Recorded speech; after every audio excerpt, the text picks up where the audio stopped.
नमस्कार सांगमाने जय जगन्नाथ। आज आम जाना श्रावण मासरे भगवान शिवों उपर पानी कहीं ढला जाए आउ काउड़िया माने कहीं पानी ढालती आउ तार पूजा विधि आज आम ए विषय जाना।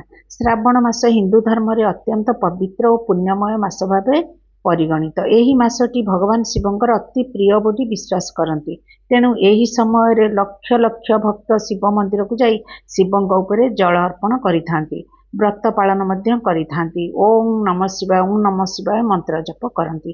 पुराण अनुसारे समुद्र मंथन समय हलाहल नामक भयंकर विष बाहरी से विष प्रभाव में समग्र सृष्टि विपद रे पड़िथिला। सेतेबेले देवता मानक अनुरोध रे सेही विष को भगवान शिव पान करथिले। विष प्रभाव में तांकर कंठ नीलवर्णक हो जाइथिला, तेणु तांको नीलकंठ बोली कहा जाए।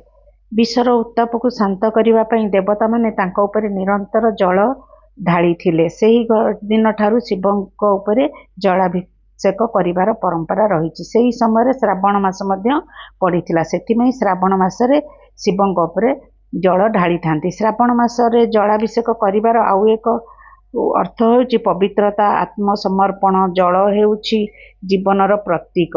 शिवों को जल अर्पण करी भक्त माने निजर मनर अहंकार, क्रोध और खराब भावना को त्याग करिथांती।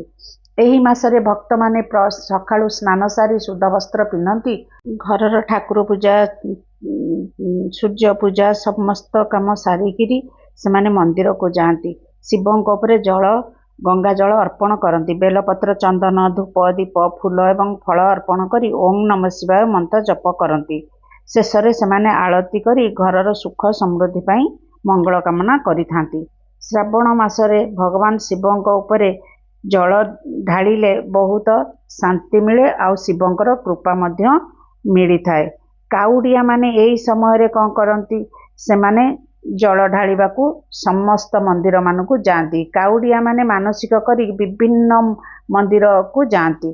काउड़िया हेउचंदी भगवान शिवों परम भक्त, जेउ माने श्रावण मासरे पवित्र नदी इरु सेमाने स्नान सारी नदी जल पवित्र जल आनी कांधरे काउड़ी बहन करी शिव मंदिर को पादरे चाली चाली जाइथांती। सेमाने सेही जल को शिवों उपरे अर्पण करी भगवान शिवंकर आशीर्वाद प्रार्थना करती।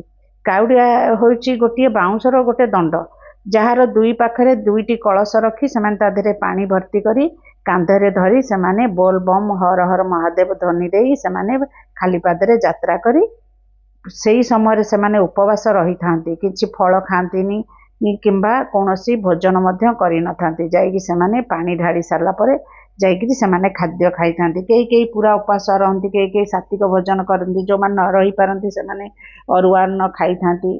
कई पूरा उपवास मध्य पानी पीकरी खाली मध्य सेमिति रही एहीपरि उपवास करि थांती। नमस्कार, जय जगन्नाथ। भूल थिले क्षमा करिवे, लाइक करिवे, शेयर करिवे, सब्सक्राइब करिवे।